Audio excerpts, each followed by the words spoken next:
अब हम लोग बात करने वाले हैं, एक नया टॉपिक है जिसका नाम है banking of road.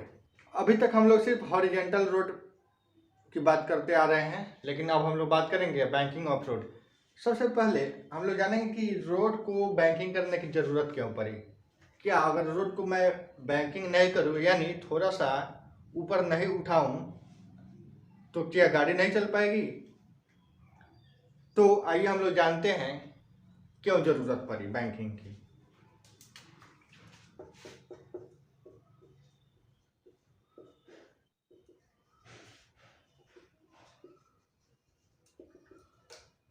Banking of road.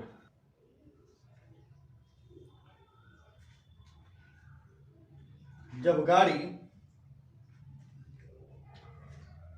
Highway पर देखेंगे कि गाड़ी बहुत तेज चलती है NH सब पे, तो कभी कभी वहां पे टर्निंग आ जाता है, क्योंकि गाड़ी तेज चल रही है तो टर्निंग आ गया।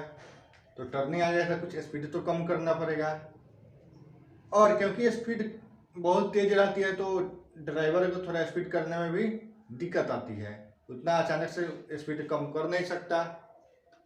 तो इसके लिए क्या किया गया है, रोड पे कुछ इस तरह से बना दिया गया है, यानी इसको बैंकिंग कर दिया गया, यानी थोड़ा सा इसको उठा के थोड़ा सा बैंकिंग कर दिया गया है। ये जो थीटा है वो बहुत बड़ा नहीं होता है, बहुत छोटा थीटा होता है, एंगल बहुत छोटा होता है। मतलब कुछ इस तरह से समझ सकते हैं कि यहाँ पे एक गाड़ी है और ये उठा हुआ है, ये नीचे की तरफ है, कुछ इस तरह से है, ढलान की तरह। मान लेते हैं यहाँ पे ये रोड है, यहाँ पे एक गाड़ी है। तो भाई गाड़ी है तो इसका मास होगा, तो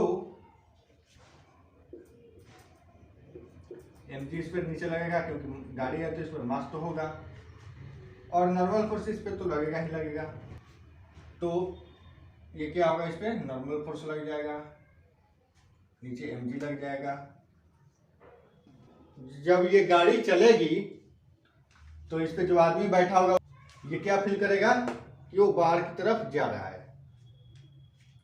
यानी इसको कौन सा फोर्स लग रहा है, सेंट्रीफ्यूगल फोर्स।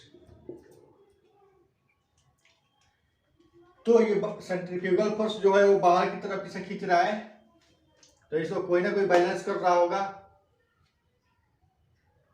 तो इसको कौन बैलेंस कर रहा होगा, मान लेते हैं ये थीटा है, तो नॉर्मल का यहाँ पे दो कंपोनेंट होगा, ये थीटा है, ये भी थीटा होगा, क्योंकि ये थीटा है, ये 90 है, तो ये 90 माइनस थीटा, थीटा ये थीटा है, तो ये क्या होगा 90 माइनस थीटा, और ये टोटल जो है वो ये नॉर्मल, और ये जो पॉइंट है, ये पॉइंट और ये पॉइंट टोटल 90 है, तो ये और ये 90 माइनस थीटा होता है, यानी ये थीटा। या हम जानते हैं कि अगर दो लाइन रहे तो उसके इस दोनों लाइन के परपेंडिकुलर जो लाइन होगा वो इक्वल एंगल का होता है, यानी ये थीटा होगा तो ये भी थीटा होगा। इस तरह से भी हम लोग सोच सकते हैं। देखिए ये नीचे वाला लाइन जो है उसके परपेंडिकुलर ये है an cos थीटा, और ये नॉर्मल जो है वो इस लाइन के परपेंडिकुलर है, तो ये थीटा होगा तो ये भी थीटा हो जाएगा, तो ये होगा n sin थीटा। आप समझ रहे हैं, या ऐसे भी समझ सकते हैं। अब देखिए सेंट्रीफ्यूगल फोर्स को कौन सा बैलेंस कर रहा है, n sin थीटा बैलेंस कर रहा है, और n cos थीटा को mg बैलेंस कर रहा है, इसलिए गाड़ी स्किड नहीं कर रही है। तो हम लोग देखेंगे, अगर गाड़ी को अलग से बना के देखूं, mv स्क्वायर बाई r इधर, n sin थीटा इधर, एन कॉस थीटा इधर और mg नीचे। अगर मैं इक्वेशन लिखूं कि एन साइन थीटा जो है वो mv² r के बराबर है और एन कॉस थीटा जो है mg के बराबर है। अगर एन साइन थीटा को एन कॉस थीटा से डिवाइड करूं और mv² को mg से डिवाइड करूं तो मुझे क्या मिलेगा? अगर मैं इसे डिवाइड करता हूं, एन एन कैंसिल होगा, एम और एम कैंसिल हो जाएगा। Sine theta by cos theta हम लोग जानते हैं टेन थीटा होता है। तो tan theta is equal to हो जाएगा v² by are.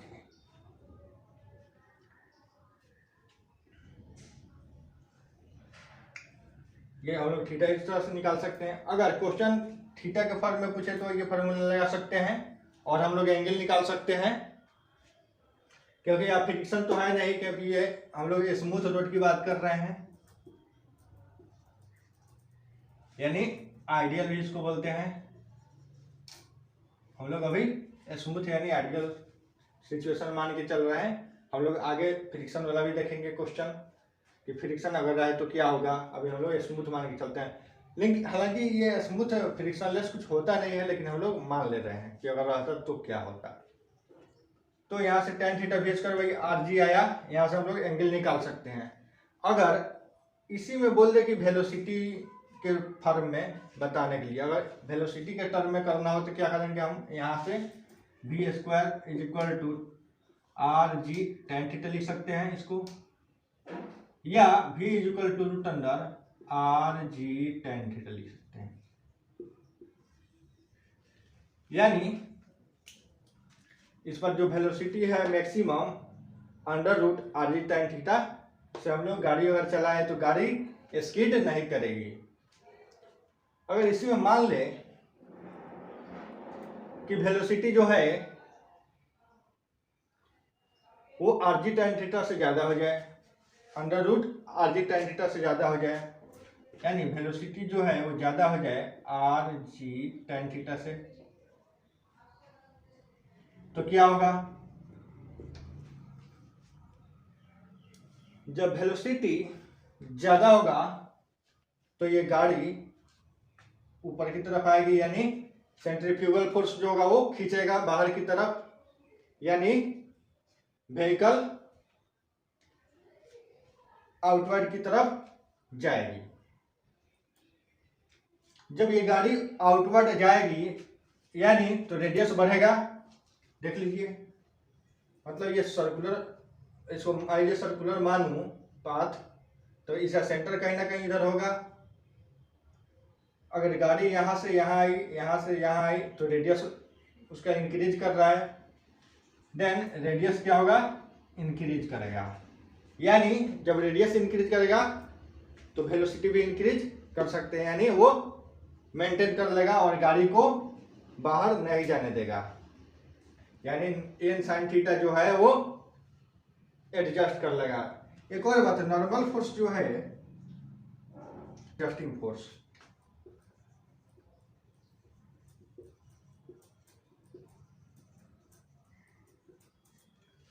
Self adjusting force होता है।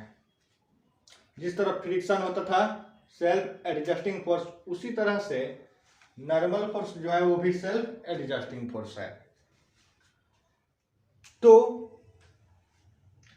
रेडियस इंक्रीज करेगा तो वेलोसिटी जो होगा वो मेंटेन हो जाएगा। अगर मान लेते हैं कि वेलोसिटी जो है वो लेस देन है under root rg tan theta से, तो क्या होगा? पहला केस, ये दूसरा केस। जब वेलोसिटी कम होगा तो गाड़ी कहाँ आएगा? डायग्राम में आप देख सकते हैं, गाड़ी नीचे की तरफ आएगी, यानी सेंट्रीफ्यूगल फोर्स कम लगेगा। वेलोसिटी जो है वो कम होगा तो सेंट्रीफ्यूगल फोर्स भी कम होगा। इसका वैल्यू देख लीजिए, दोनों एक दूसरे के डायरेक्टली प्रोपोर्शनल है, तो रेडियस भी कम हो गई क्योंकि गाड़ी नीचे की तरफ आएगा, और एन साइन थीटा जो होगा, यानी नॉर्मल सेल्फ एडजस्टिंग फोर्स होता है, नॉर्मल फोर्स, वो इसको मेंटेन कर लेगा, यानी रेडियस जो होगा डिक्रीजिंग, और नॉर्मल फोर्स जो होगा गाड़ी को स्किड होने से बचा लेगा। Maintain mv²/r, then vehicle does not skid। आइए कुछ क्वेश्चन से हम लोग इसको क्लियर कर लेते हैं। क्वेश्चन है, मान लेते हैं रेडियस दिया हुआ है 10 मीटर, थीटा जो है वो 30 डिग्री है, और सरफेस कैसा है, सरफेस जो है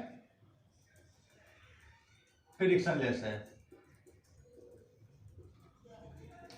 मान लीजिए एक रोड है, इस पे गाड़ी चल रही है,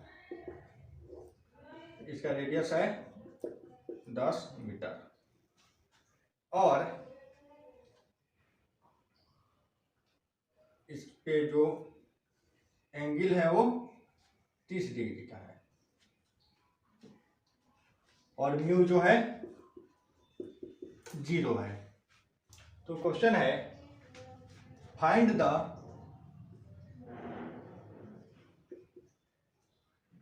speed at which the car does not skid. 30 degree के एंगल पे, यानी कुछ सिचुएशन इस तरह से है, यहाँ पे कार है, ये कार है, कार है तो इसमें मास होगा, मास है तो mg नीचे लगेगा, और नॉर्मल तो लगेगा कांटेक्ट फोर्स। थीटा जो है वो 30 डिग्री दिया हुआ है क्वेश्चन में। अगर मैं नॉर्मल को देखूं तो इसका दो कंपोनेंट होगा, एन कॉस थीटा, और इधर एन साइन थीटा। ये 30 डिग्री है तो ये 30 डिग्री होगा, क्योंकि ये 30 और ये 90 डिग्री, 90 माइनस 30, तो भी क्या होगा, टोटल 90 है तो ये 90 माइनस 30 होगा, तो ये 30 हो जाएगा।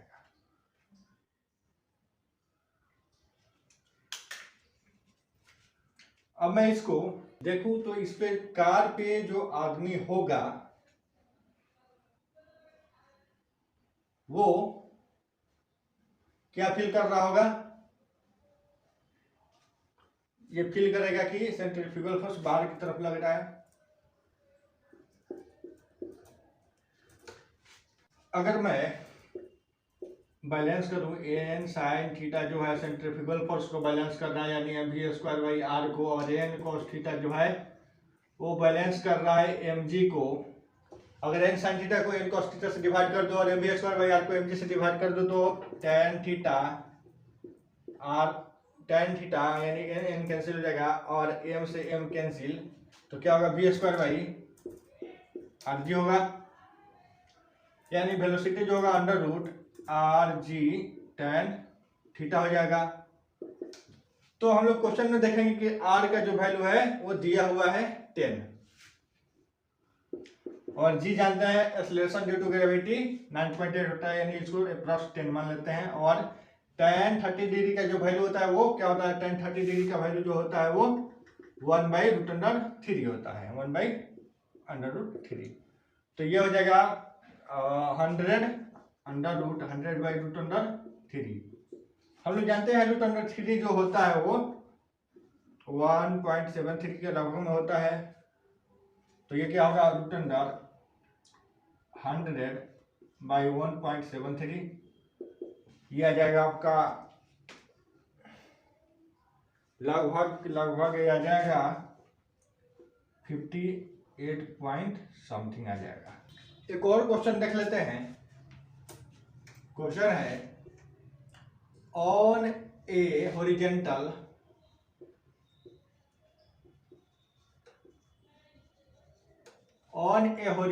रोड, हॉरिजेंटल रोड कहने का मतलब नो बैंकिंग,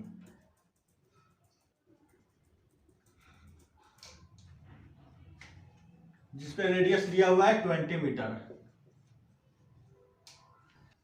एंड वेलोसिटी जो है वो 18 किलोमीटर पर आवर दिया हुआ है। Find the coefficient of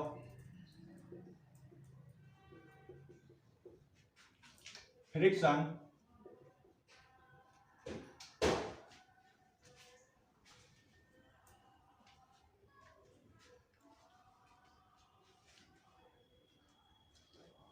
which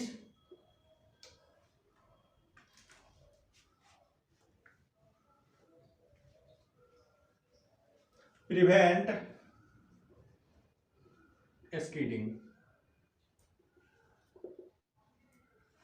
question है ऑन ए हॉरिजेंटल रोड, यानी हॉरिजेंटल रोड कहने का मतलब बैंकिंग नहीं है और रेडियस जो है 20 मीटर दिया हुआ है, वेलोसिटी 18 किलोमीटर पर आवर दिया है। Find the minimum coefficient of friction which prevent skidding, यानी रोड जो है वो हॉरिजेंटल है। मान लेते हैं गाड़ी यहाँ पे है, गाड़ी है तो इसमें मास होगा तो एमजी नीचे लगेगा और इसमें नॉर्मल ऊपर की तरफ। जब ये गाड़ी चलेगी तो इस पे एक फोर्स लगेगा, वो फोर्स होगा सेंट्रीफ्यूगल फोर्स mv²/r। इधर फ्रिक्शन लगेगा जो mv²/r को बैलेंस करेगा। यानी अगर गाड़ी को स्किड होने से बचाना है तो मुझे फ्रिक्शन का वैल्यू ज्यादा रखना पड़ेगा mv²/r से। यानी फ्रिक्शन अगर बड़ा हो जाए या बराबर हो जाए mv²/r के तो गाड़ी स्किड नहीं करेगी। और फ्रिक्शन जो होता है हम लोग जानते हैं म्यू एन होता है। फ्रिक्शन क्या होगा, mu N is equal to greater than equal to mv²/r और नॉर्मल जो है वो mg के बराबर है। तो mu mg greater than equal to mv²/r, m से m कैंसिल होगा, mu g greater than equal to v²/r। इसमें क्वेश्चन है कि find the minimum coefficient of friction which prevent skidding, यानी मिनिमम कोएफिशिएंट ऑफ फ्रिक्शन क्या होगा कि वो गाड़ी को स्किडिंग होने से बचाएगा। यानी म्यू जो होगा greater than equal to v²/rg। अगर म्यू v²/rg से बड़ा या बराबर रहेगा तो गाड़ी स्किड नहीं करेगी। अगर म्यू छोटा हुआ तो गाड़ी स्किड कर जाएगी, क्योंकि उस टाइम फ्रिक्शन भी नहीं बचा पाएगा। क्योंकि फ्रिक्शन का भी एक लिमिटेशंस होता है, फ्रिक्शन जो होता है वो लिमिट होता है इसका भी, क्योंकि हम लोग जानते हैं लिमिटिंग फ्रिक्शन।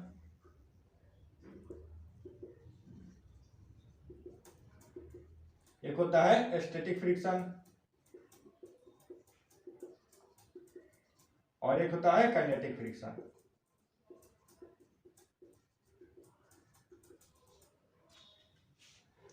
हम लोग बात कर रहे हैं लिमिटिंग फ्रिक्शन की, यानी ये फ्रिक्शन जो होता है मैक्सिमम होता है लिमिटिंग फ्रिक्शन।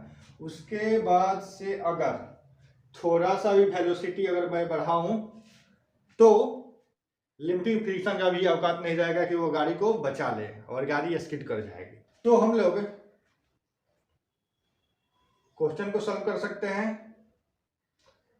अगर मैं चाहता तो सीधा सीधा भी इस फार्मूला को याद रख के क्वेश्चन सॉल्व करते, लेकिन हम लोग रटने वाले काम नहीं करेंगे, हम लोग डेरिवेशन से बनाएंगे ताकि कोई कंफ्यूजन ना हो और कंसेप्ट जो हो वो क्लियर हो। रटा रटा कंसेप्ट कुछ नहीं होता है, वो कभी भी आपका फेल हो सकता है, लेकिन अगर आप फिजिक्स को समझे रहिएगा तो आसानी से आप अगर फार्मूला नहीं भी जानते हैं तो खुद से ड्राइव कर सकते हैं और क्वेश्चन को सॉल्व कर सकते हैं आसानी से। तो हम लोग अगर वैल्यू रख लूँ, म्यू जो है ग्रेटर देन इक्वल टू है B square by R G, यानी बी स्क्वायर का वैल्यू बी 18 है, यानी वेलोसिटी अगर 18 है किलोमीटर पर आवर है तो 18 इंटू 5/18 से इसको मल्टीप्लाई मैं कर दूं तो ये मीटर सेकेंड में चेंज हो जाएगा और ये होगा v is equal to 5 metre पर सेकेंड। तो यहाँ पे v square by R G है, यानी 5 इंटू 5 बाई आर जी, यानी रेडियस जो है वो दिया हुआ है 20 मीटर, और जी तो हम लोग जानते हैं एक्सेलरेशन ड्यू टू ग्रेविटी 10 होता है मीटर पर सेकेंड स्क्वायर। तो कैंसिल हो गया 2 से और ये 4 से, यानी 1/8 का हो गया 0.125, यानी मिनिमम फ्रिक्शन जो होगा ग्रेटर देन इक्वल टू 0.125 तो गाड़ी स्किड नहीं करेगा।